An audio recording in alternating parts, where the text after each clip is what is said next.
and it goes from good to bad, so I can have you back. What up, what up, what up? How y'all doing? So Joe has an album coming out. I do. And you're on tour, right? And I'm on tour. I've been on tour for a while now, and looking forward to another tour next year. Pretty big tour. We still putting it together. Hashtag MYNAMEISJOETHOMAS. Got the single out right now, So I Can Have You Back. Another singer actually that's supporting that is a single with Gucci Mane called Happy Hour. I was going to ask you about Happy Hour. That's the only feature on the album, it looks like. That is the only feature on the album. Hello is definitely on the album. It's been a great, amazing response to it. It has been so many people like, wow, your version is so amazing. It is this, that, and the other. I haven't heard from Adele. I would love to hear from her, just to hear what she thinks and how she feel about it. And even possibly do a song with it in the future. I'm going to take it back. So one of my favorite songs growing up was All the Things Your Man Will Do. That's the one. So now that I'm older, I got questions. Oh, boy. So what are some of those things that you were thinking that you do that he won't do? I'll tell you, there are too many to mention, but it's just a plethora of beautiful, wonderful things that maybe he might have forgotten. Mm-hmm. And that's no slight to you. I'm sure you do a lot of good things. And by the way, it's just a song. I mean, don't come after me. I just wrote a song. It's just music. So you say it's just music, but is any of this really based off of your own experiences? I write a lot of songs from personal experiences, but also, of course, I mean, there's so much going on in this world. I mean, if you open your eyes and ears and just listen and watch, you can find some great song ideas, mm-hmm. Great concepts. And so I tend to draw from all different inspirations when it comes to songwriting. And I like to be hands-on when it comes to that pen game, just put it down, put it together the way I envision it. So the single out now. It's a good record. You sound kind of selfish. I am. I must admit. I can be. Happy, but I really hope she messed up so we can get back together. Well, I don't know if I'm saying that she's happy. She's just not with you. Yeah, she's just not with me. Eventually, she will be like, you know what I had wasn't as bad as what this is. It wasn't the mistake that you made.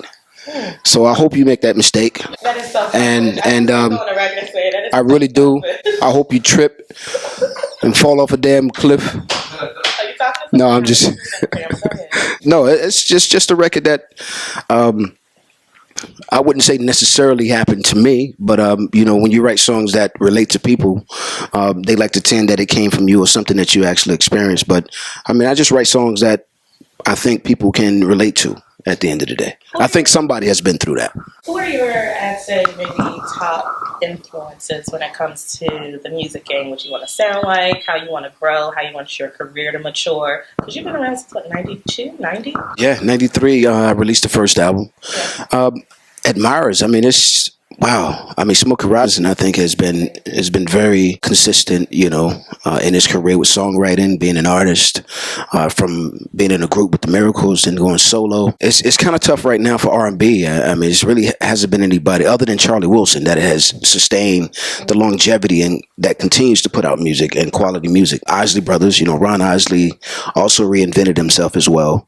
Had been out for a super, super long time. I've always looked at the big artists like Michael Jackson and Prince that just made music to a point where they just became icons super quick.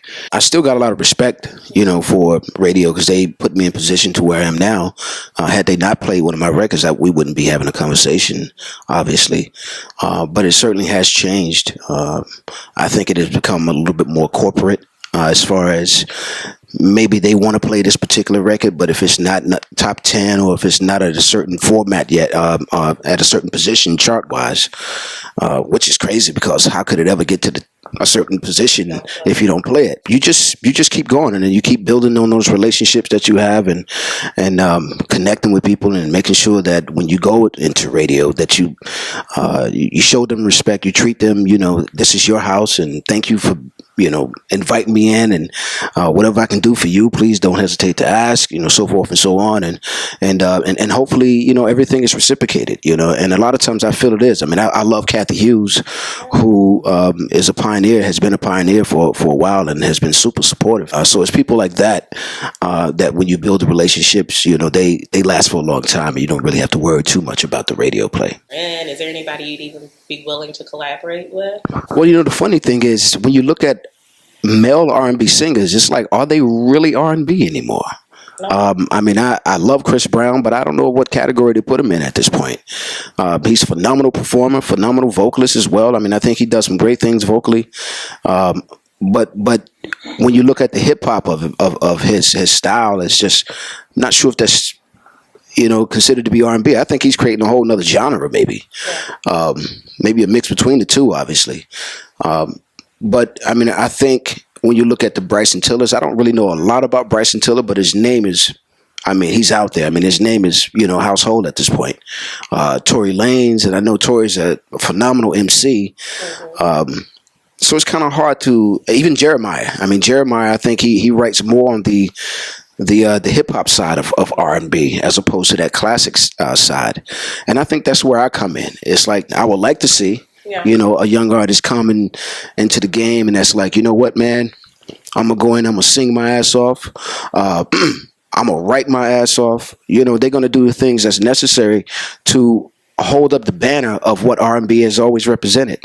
Classic quality, respect for women, all of these things that I think that I grew up on. Even with Jodeci, that had the bad boy image, it was still R&B. When you hear those songs, Forever My Lady, wow, are you serious? They dressing like hip hop, but they singing gentleman songs.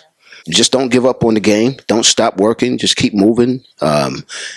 One other thing is just to take care of your health, take care of the body. I mean, make sure that voice is still what it was back then.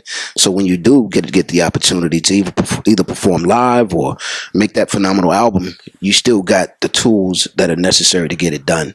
So just keep moving forward, man. Just keep moving forward. Do you have any crazy tales of fans showing their appreciation to you? So I don't play the numbers now. I don't play the dozens.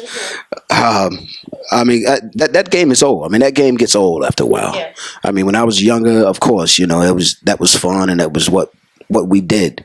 But now, the maturity level sets in. It's like, the hotel rooms and the after party, like R. Kelly said, is the hotel lobby. I'm really not into that. I'm not into that. I love giving a great performance, leaving that energy all out on the stage, and going to the next state, going to the next city, and doing it all over again. Sorry, ladies. Sorry about that. Do you have a favorite Joe song? When I perform on stage, a lot of the songs, they come off very, very well. I mean, I Want to Know, obviously, is probably my biggest impact record. It gets a huge response. The audience sings, word for word. But they're also happy to hear, like, Good Girls, I Want to Know. I mean, All the Things Your Man Would Do. Even down to the acoustic sets that I do sometimes with guitar, like All That I Am, No One Else Comes Close. And so they become favorites at moments, So I think each one has a little special thing to them. So it's kind of hard to pick one. Why don't you sing us out with a little snippet of the single that's out now? I hope he makes the biggest mistake, the unforgivable that makes your heart break. I hope you tell him sorry is just not enough, and it goes from good to bad, so I can have you back. Thank you, Joe. That was amazing. My pleasure. Thank you so much for stopping by the podcast. Anytime. Thanks for having me. Thanks, guys.